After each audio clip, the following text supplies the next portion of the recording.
कहते हैं कुंभ ज्ञान का घड़ा है और वहाँ अमृत की बूंदें कई तरह से हैं। कुछ ऐसी बूंदें हैं जिनके बारे में आपको सोच के भी हैरानी होगी। हमारे साथ ऐसे ही एक बाबा मौजूद है, उनसे बात करते हैं।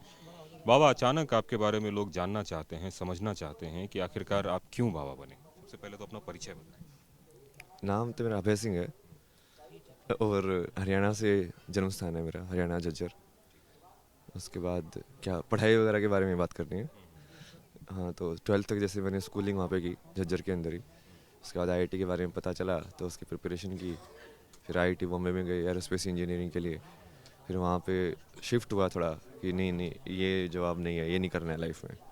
तो फिर वो क्रिएटिव साइड शिफ्ट हुआ, फोकस।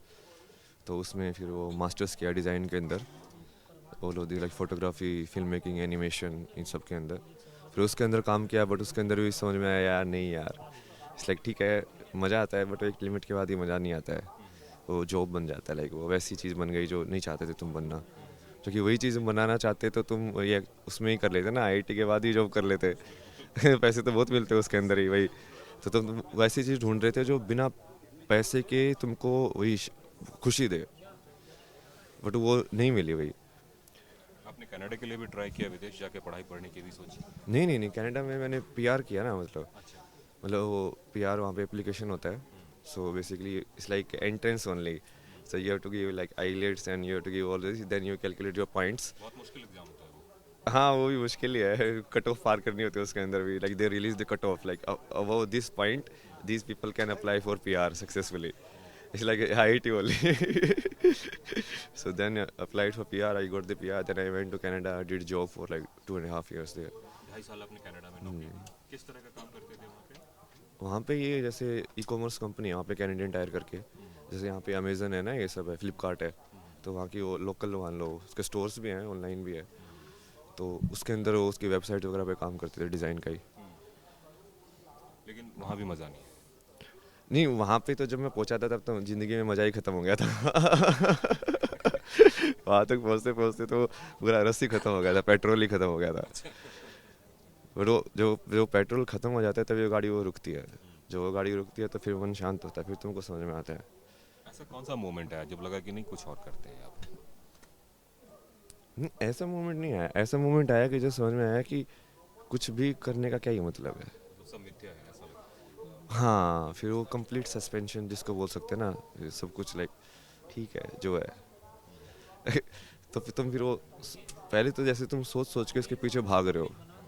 फिर एक टाइम आया कि मुझे यार, मिले या ना मिले, क्या भागना है, नहीं भागना है।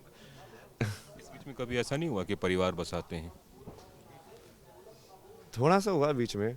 जैसे मैंने स्टार्टिंग में तो मुझे ऐसे था यार, परिवार बसाना ही क्यों है, ये तो नौटंकी है। ये सब क्यों कर रहे हो लोग। क्योंकि वैसे भी परिवार में आप देखोगे ना, कोई खुश तो होता नहीं है। सब लड़ते रहते हैं एक दूसरे के साथ। तो क्या फ़ायदा है, मतलब ऐसे ज़िंदगी में साथ रहने का, जो तुमको लड़ना ही है तो ये सब करना है तो। फिर उसका सक्सेसफुल फार्मूला क्या है वो भी समझ में नहीं आता था, कि कैसे दो इंसान साथ में रह सके, कि जो प्यार से रह सके। मतलब आप सच की तलाश में निकले एक तरीके से। हाँ, वही मान सकते हो आप।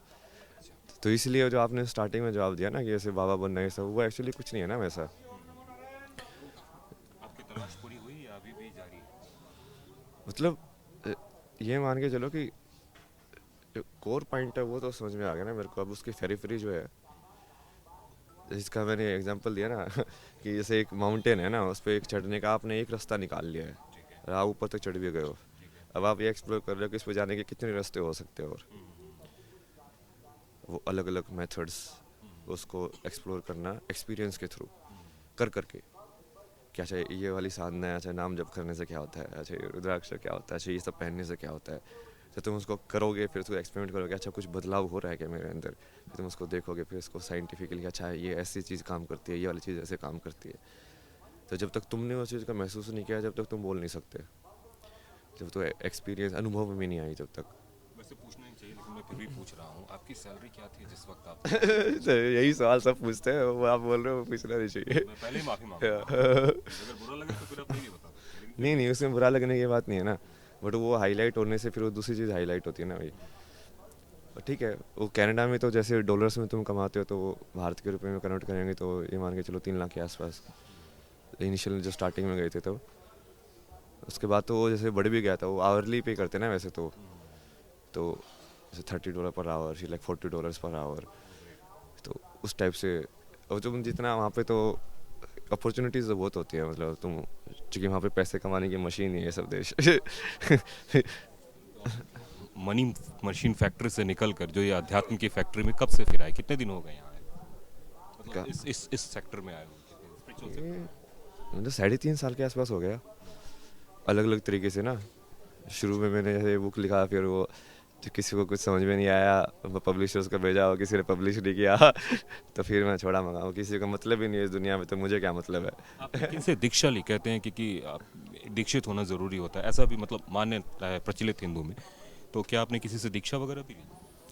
नहीं नहीं, मेरे को वही बोला ना, मेरे को स्टार्टिंग में जैसे दीक्षा लेने की जरूरत नहीं पड़ी, वो सत्य तक तो मैं वैसे ही पहुंच गया था।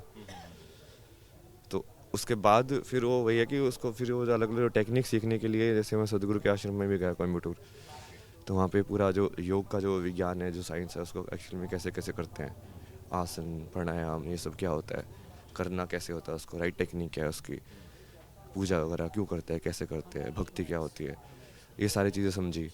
फिर उसके बाद थियोरिटिकली भी मैंने बहुत सारी चीज़ें पढ़ी ना, सब देशों का इतिहास पढ़ा, इजिप्ट का, चाइना का, इसका उसका, इवन भारत का भी, और फिर उसका पूरा इकोनॉमिक स्टडी भी कि हाँ ये सब कैसे हुआ, क्या हुआ।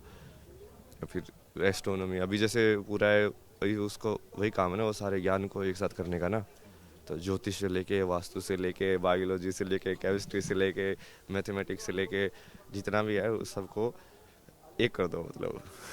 सबका मूल लेकिन पढ़ाई है, एक चीज है। सबका मूल मतलब वही है जो आध्यात्म में जो बताता है। अभी कुछ लक्ष्य रखा है आपने कि मुझे यहाँ तक पहुँचना है, या लोगों में इस तरह से सब कुछ करना है? लक्ष्य तो यही है ना, मतलब इस सत्य की स्थापना करनी है। अभी जो मेन जहाँ पे अटक रहे हैं लोग, स्पेशली भारत के अंदर, वो इसी में अटक रहे हैं कि उनको ये लगता है कि आध्यात्म वैज्ञानिक नहीं है, उस मिथ्या को तोड़ना। ओके, मतलब real science is spiritual science, आप ये Yes.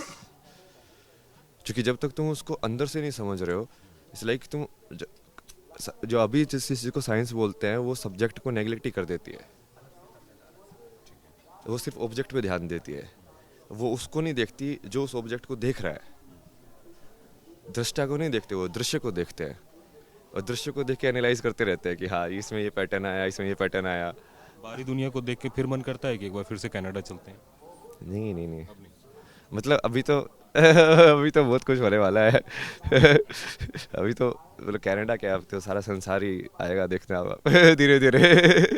तो आपने सुना कि एक व्यक्ति है जो खुशी की तलाश में, अध्यात्म की तलाश में अभी भी है। कैमरामैन चेतन के साथ कुमार कुंदन, TV9 भारतवर्ष, प्रयागराज महाकुंभ।